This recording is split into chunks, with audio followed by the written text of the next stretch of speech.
Hi, welcome back to Deep Images, and we are continuing our incredible series on zombies as part of our Halloween horror slate. And just wanted to say real quick before we get into it, if you guys could drop a like on the video and subscribe to the channel. We're trying to reach this magic number of 1,000 subscribers.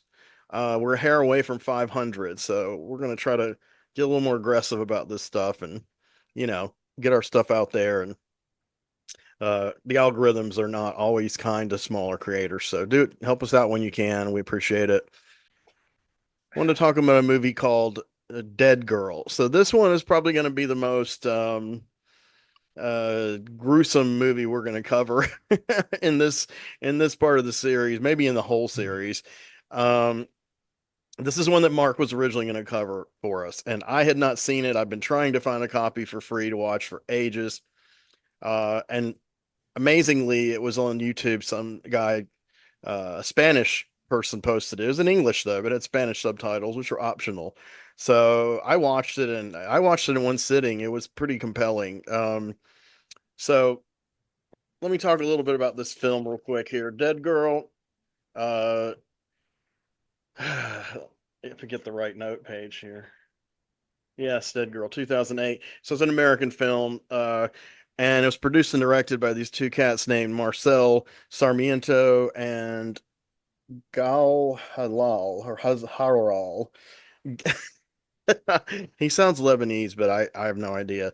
Um, Written by this cat named Trent Haga. So, uh, from what I read in the notes, Trent Haga was a guy who was an actor, and he worked for Troma. He was in Terror Firmer, which I think is one of their better movies. Yeah. And he also co-wrote, or mainly wrote, but with Mulligan Hoffman, Citizen Toxie, the fourth Toxic Avenger movie, which also is one of Troma's better movies. Um, so he went from acting, and then he started kind of writing.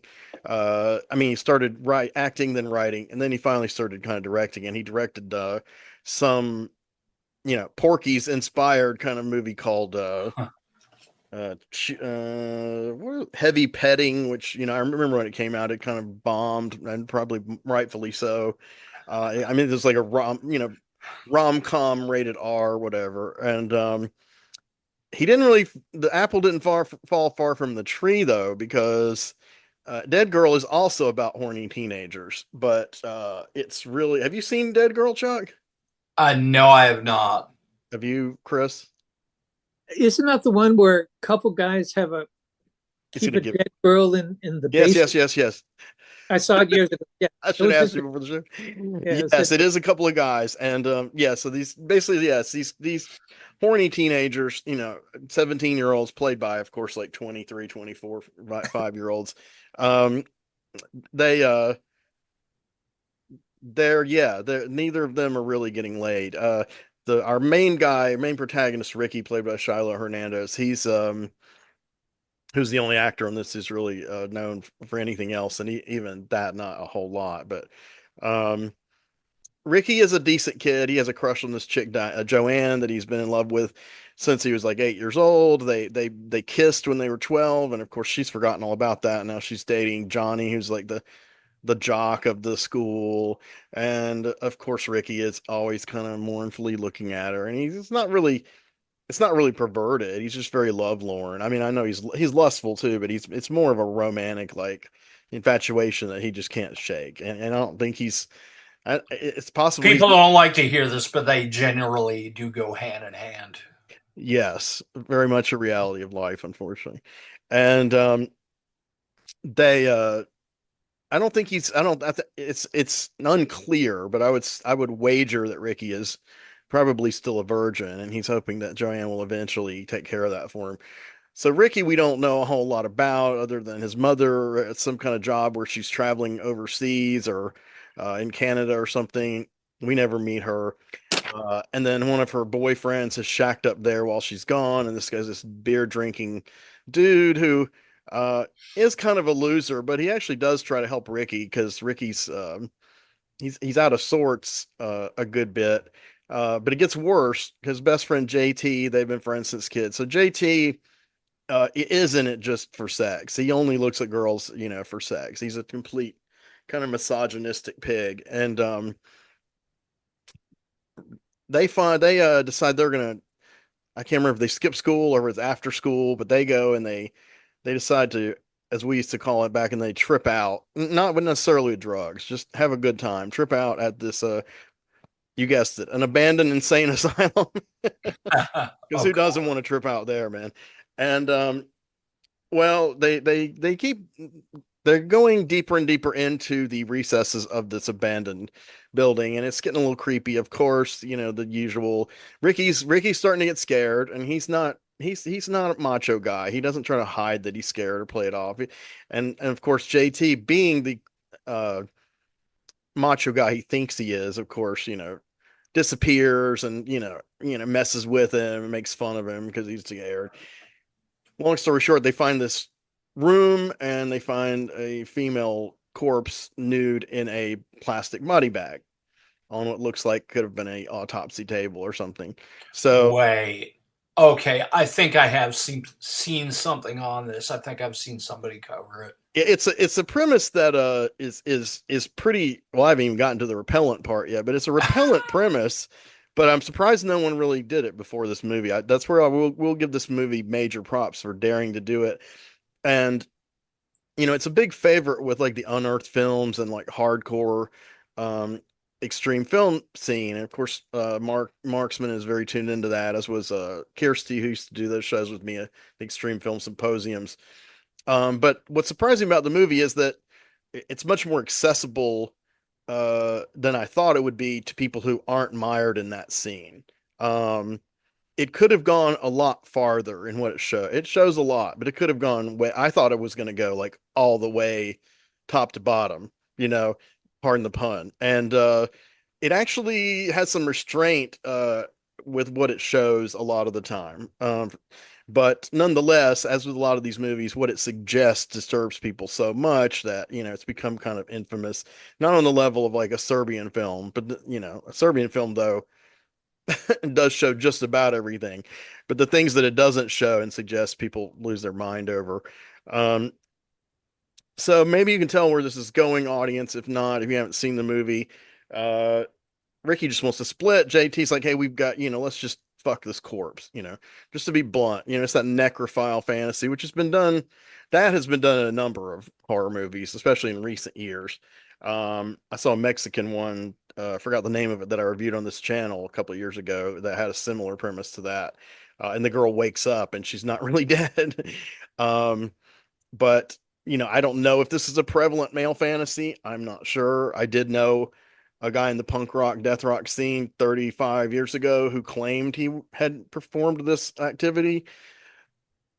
Knowing this guy, it's probably true. It was probably true. Needless to say, he didn't, make a lot of friends or girlfriends with that story.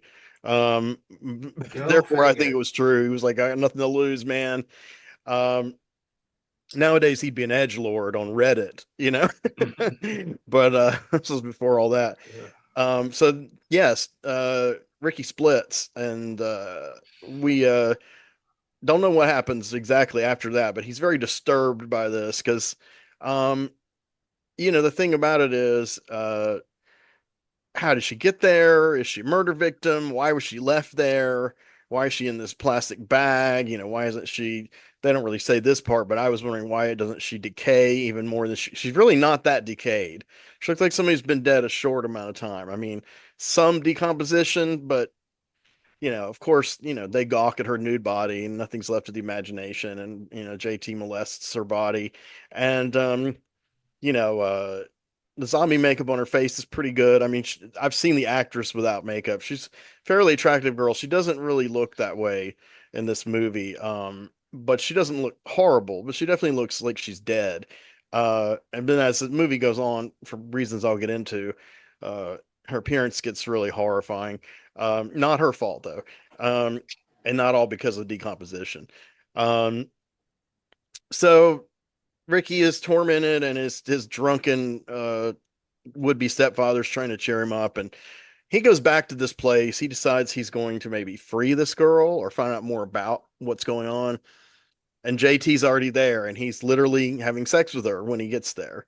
And the implication is, well, he says he spent the night. So the implication is, without getting into numbers exactly, that he's probably had sex with her as many times as he physically can during that 24, 30 hour period. Because this turns him on so much. Um, so that's when he kind of breaks the news to Ricky that, you know, basically Ricky brings a gun, and I forgot where he gets it, maybe from the boozy guy. I can't remember. Maybe his mom has one, but he brings a gun, and he's decided that if he can't figure it out, he's gonna put her out of her mercy. But JT grabs the gun and he shoots her 3 times. And he doesn't she's kind of, by this point her eyes are open, she's moving some, she's chained down. So by the time that Ricky has returned to this scenario and JT has had sex with her, JT and now Ricky now are aware that she's undead, though they don't right away use that term. Uh, and we do have a guest incoming, and we're going to let this guy in, and we will admit. Okay. Hey. All right. Welcoming in Bill Mulligan. Hey, Hello, Bill. Hey, hello, Bill. sir. I'm in a brand new location. I don't know how well this will work, and it's like my headphones are busted. Oh well. Good to Looking and see y'all. sounding good though. Good, good, great. So I'm gonna turn the gavel over to you after I finish this extremely repugnant review of this repugnant movie I'm talking about. Which one Um, is it?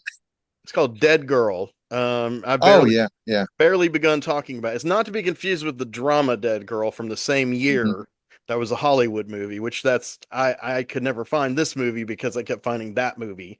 Right. Uh, Ooh. this is more, the underground kind of Yeah. deal.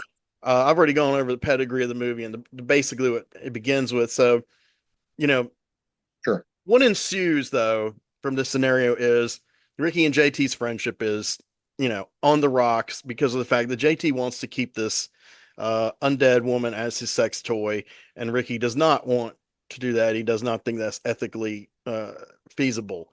Um, JT, I gotta say, the guy who plays him as the movie goes on, even though there are some stereotypical cliched like dialogue as far as what you'd expect from a sex crazed teenage bully, but he actually makes a very effective villain by the end because he kind of figures out what's going on before anyone else. He kind of thinks out all the scenarios.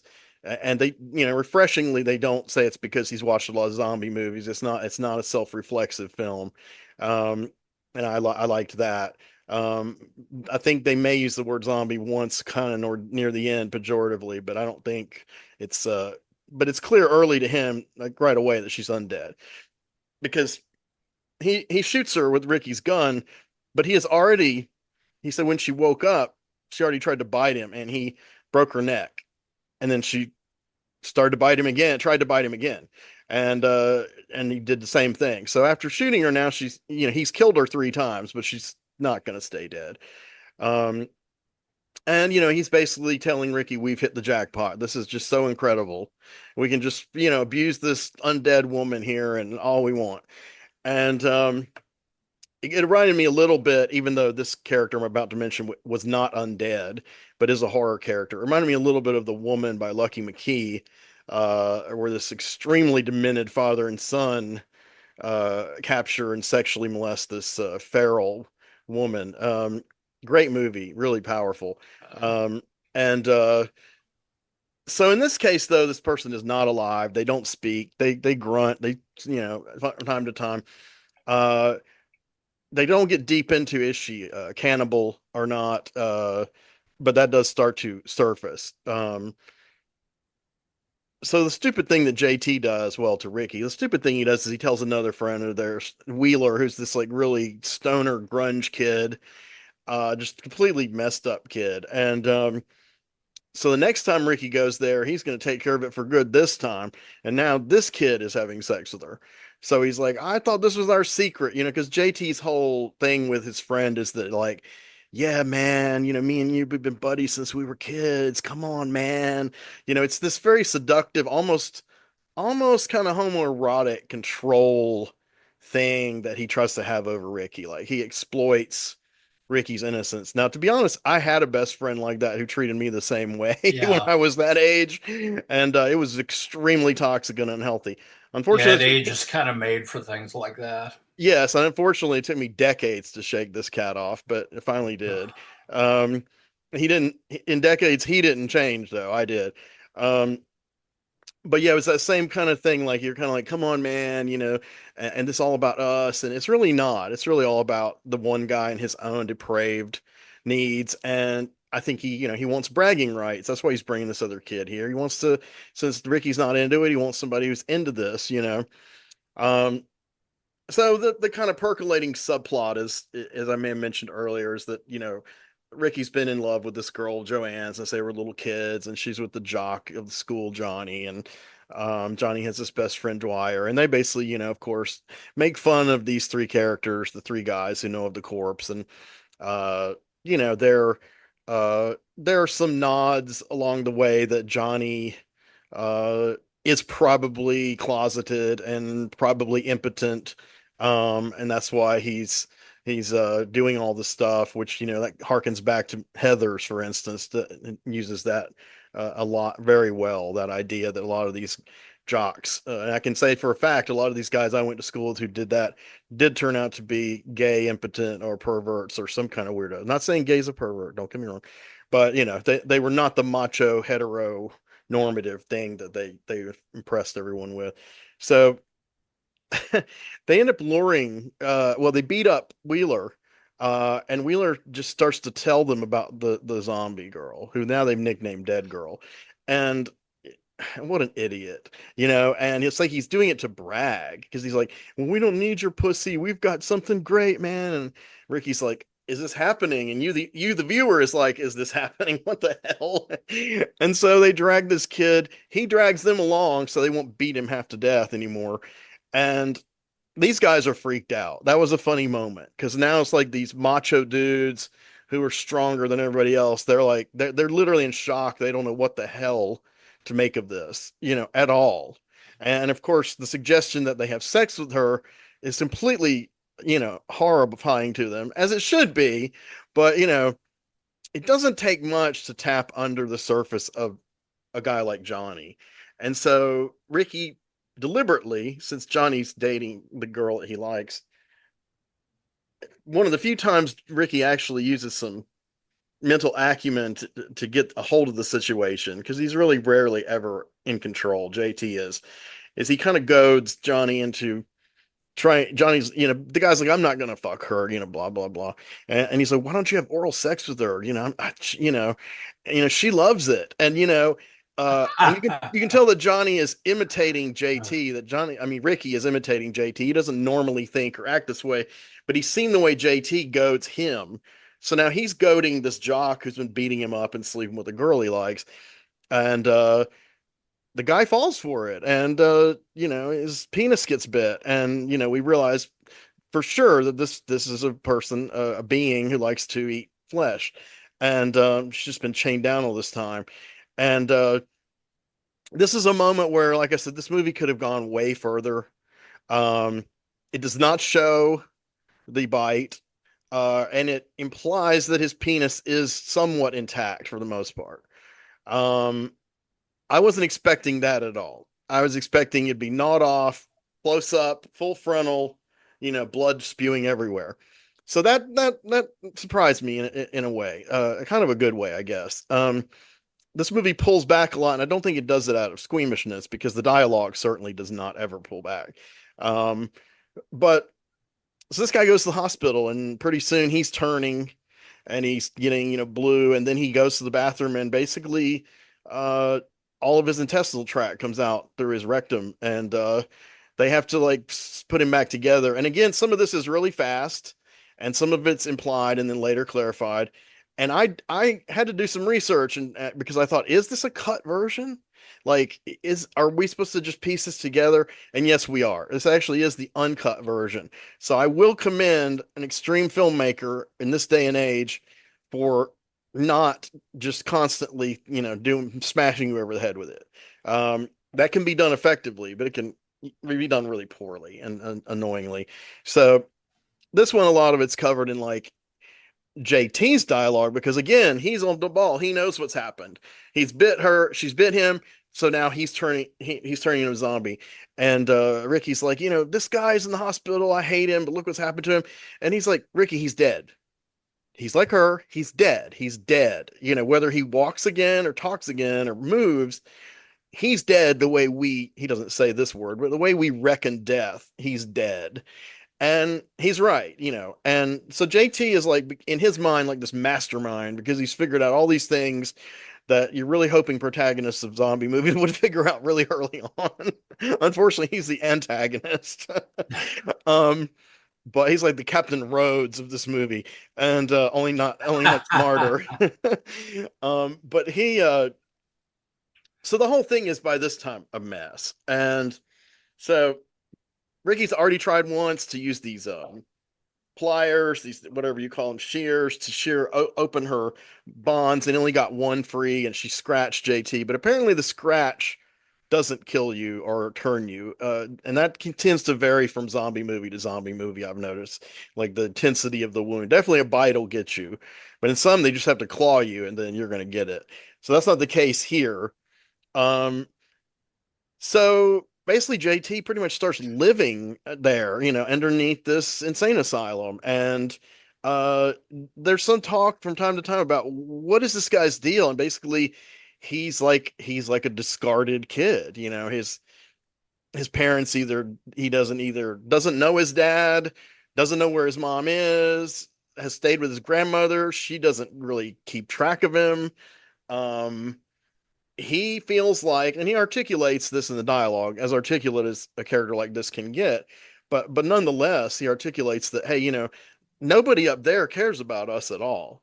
They make fun of us and they beat us and we're never gonna, get their women or fit into their world. He's like, but here I'm king, man. And the actor's really, really good at bringing this across, this complex. And I thought it was like refreshing to see a sex crazed perverted teenager in an extreme movie actually have this much Machiavellian, self-awareness about things. And so Ricky's had enough. Again, he's had enough. And so have they've had enough in a different way. Wheeler and JT are like, she's rotting, we're going to find another woman, so we're going to get her to bite her, and then this one will be fresher.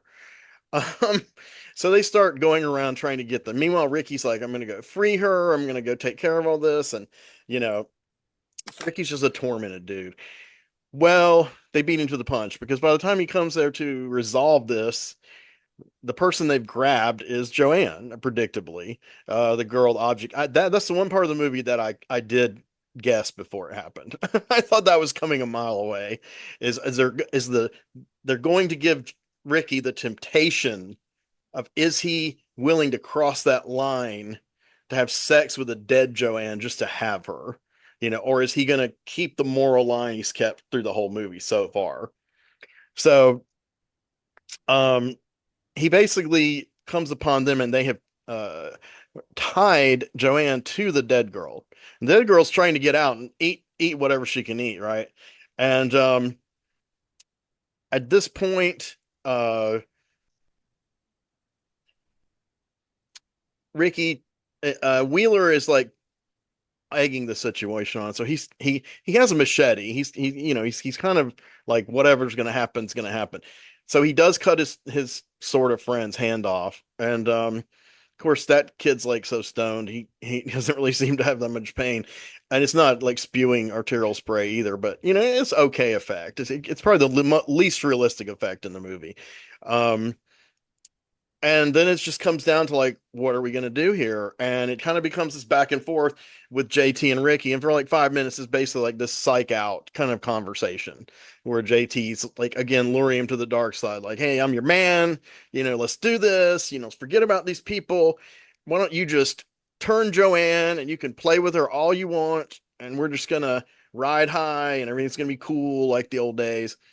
And, by this time, and around this time, Dead Girl Joanne loosens their bond. So Dead Girl bites. She kills Wheeler, eats him. She bites JT. He doesn't die right away, but he knows he's already zombifying, and she got a really nasty bite on his face. And he's still kind of, even as he's bleeding out, he's still kind of like, "Come on, Ricky, let's do this, man." He's like, "Let me bite Joanne, because now I got it. You can walk away with all whatever. You can do this, man. I did this for you. It's all for you, baby." And it's very vague about what happens. Dead Girl gets away. You have no idea where she goes. She runs out, and that's that. So more chaos ensuing if there's ever a sequel. And but Joanne, it was unclear to me. I thought she bit Joanne on the way out. What I read about the movie was that JT stabbed her in order to facilitate this, killing her and turning her. I would have to watch it again to figure it out because, again, that was something that happened very fast. It wasn't super graphic, and I was a little confused. But in any case, she's dying, and she doesn't trust Ricky anymore, obviously, and of course hates these other guys. But he's trying to save her. He's telling her how much he loves her, and JT is to his death, saying, "You know what you want to do." And she's dying, and in her dying, she's still kind of pretty much making it clear to Ricky that she's not interested. I mean, it's like it's like everybody kind of plays their social roles, like even to the death. Like if I were her, I'd be dying, and I'd be like, "Sure, I'll be your girlfriend. Just get me to the damn hospital." But no, she's not mean about it, but she's kind of like she's still drawing her boundaries as she's dying, like, and so then we see Ricky and his life is happy and wonderful, and he's like literally skipping along. He's wearing clothes more appropriate to his age or maybe younger. He looks like a Brady Bunch reject as opposed to how he was dressed before, which is kind of like an average guy in, blue jeans and t-shirt. And he he seems to be happy, and he goes to the asylum, and she's there tied up. And her eyes do not look particularly vacant. Is she dead? Is she alive? I would say she's undead now. And he succumbed. He has given into this moral failing. We don't have to see it, or whatever. We don't have to see the ramifications. But one of the critics of this movie brought up, well, okay, so one guy turned into a zombie, the other guy got killed, two guys got eaten, and this girl's missing. And Ricky's just going to school, and everybody's like, "Hey, man, like nothing happened." They have no way to tie him to all this. So the ending of the movie is like a fantasy. I mean, one could argue maybe it's not even real. Maybe it's not even real. Maybe she dies, and then who knows what happens. I think in most horror movies, she would die, and then he would kill her, like destroy her for good, because that's how much he loves her. But this movie isn't about those kind of people. It's about these people who are young and horny and insecure and downtrodden, and they're pretty much like, what do I have to lose? What is there a gray area here? Yeah, welcome to the gray area, folks. Yes, it's very gray here. So I have to say in summation that I was pleasantly surprised at how good the movie was. I really didn't expect it to be anything of note. I thought the most attention-getting thing would be huge amounts of simulated sexual intercourse with rotted bodies, and that's not what happened. I mean, it's talked about, it's made very clear, but it's not graphic the way you think. Like, for instance, at one point, JT confesses that he's fucking the wounds now. Now that's something right out of J.G. Ballard's Crash. Jeez. That's nothing new to us weirdos. But you think a movie like this, they would actually show it. I mean, Cronenberg even almost showed it in Crash, but they don't. He just like puts his finger in the wound and like makes the comment. So I was like, okay, wow, okay, well that's so I don't know. Some of the gore crowd, they seem to love it, but I could see some of them. I'm gonna have to ask Mark what he thinks about. I know what he thinks about it, but I'm gonna ask him what the unearthed films community thinks about this, because I could see a lot of those guys, and this isn't a good thing, complaining that this movie doesn't go far enough, that doesn't show enough, that it's for wimps and pussies, everything you hear them say about a Serbian film, which is patently absurd. These guys either they're the biggest fronting edgelords on the internet, which that too, or they're genuinely legitimately psycho, which is also strongly possible. So that's what I've got. So you Yeah. guys said you've seen this, and what did you think? Any thoughts? I saw it so long ago, I can't even remember the details, I'm afraid. And you Yeah. said you think you've seen it, Chuck? I haven't seen it. I've seen. Familiar I with it? saw somebody cover it before. Oh, okay. Have you seen this one, Bill? think I started it and didn't finish it. I could see that too. Yeah. And now that you've told me all about it, It's I not it's gotta. not as nihilistic as you think it would be. I No, mean, no. I mean, that's the it is. thing about it that surprised me. I mean, It, I'm glad that they don't go too far. It's a transgressive enough premise yeah, that just showing it is just overkill. yeah, Um, and there's a lot you could do with that, but mm, you know, I have no argument with people who think like a Serbian film is brilliant, but there's some films. I'm at the point in my life where I can acknowledge that Sallow, 100 Days of Sodom, 20, whatever it is. Uh, I'm sure it's brilliantly made. He was a brilliant filmmaker. I just have no interest. I I have get no it. interest in the premise. It may be very well done. There's a lot of things that are well done, that you just pick and choose. I don't make any moral choice on people who enjoy that and everything. And I think if I were younger, there was a time when we would get together with your buddies and watch Faces of Death, and it was just a Sure. dare thing. It was can you bear to watch this incredibly fake film that claims to be real? Okay, so there's that. Um, but anyway, well, thanks for the in-depth analysis, saving me the trouble of explaining to my wife why we're watching this.